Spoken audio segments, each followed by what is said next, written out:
Trade small risks for large constructions. Every additional lock is a little more distance. Level 4.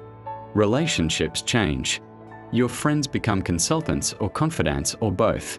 Your brother asks for a loan and you hear 1,000 family histories. You notice how people rearrange themselves around your fortune. Some faces glow with gratitude. Others map opportunity. You find yourself negotiating love like a CEO negotiates deals. Romance comes with vetting. Trust becomes a transaction. You begin to test loyalty with questions that feel unfair. You miss the simplicity of shared pizza and shared rent. You crave someone who will laugh without calculating ROI. You fear being liked for what you have rather than who you are. You take inventory of those who stayed before the numbers changed. Level 5. Choices at scale feel heavier than personal decisions. Where you invest reverberates. A factory closes because you optimize costs. A city skyline changes because you fund a tower. Your mistakes are megaphones. You decide on projects that alter lives. You inherit moral dilemmas like officers inherit files. There is the obvious guilt, and then there is a subtle erosion. You begin to measure success as growth. Growth asks for more growth. You find yourself on a treadmill that promises meaning through expansion. You can do good with power. You can also do harm without malice. You ask what responsibility actually means when your reach is global. Philanthropy arrives with its own committee. You must choose causes without turning them into brands.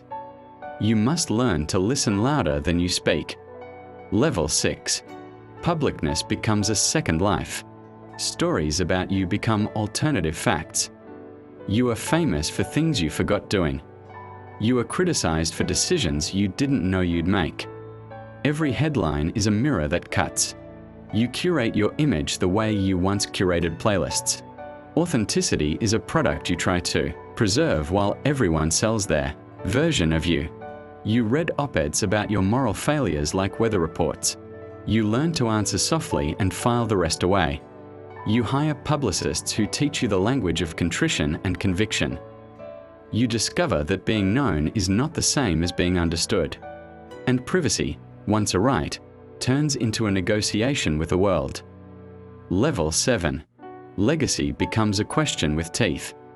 You think about inheritance and impact.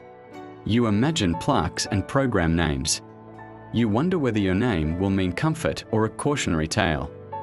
You start to ask, what will outlast the bank accounts? You imagine seedlings of your choices long after you are gone. You realize the more wealth you amass, the louder the echoes. Children and grandchildren are not simply heirs. They are custodians of your mistakes and your generosity. You feel the pressure to teach, restraint and courage to people who may never know what it took.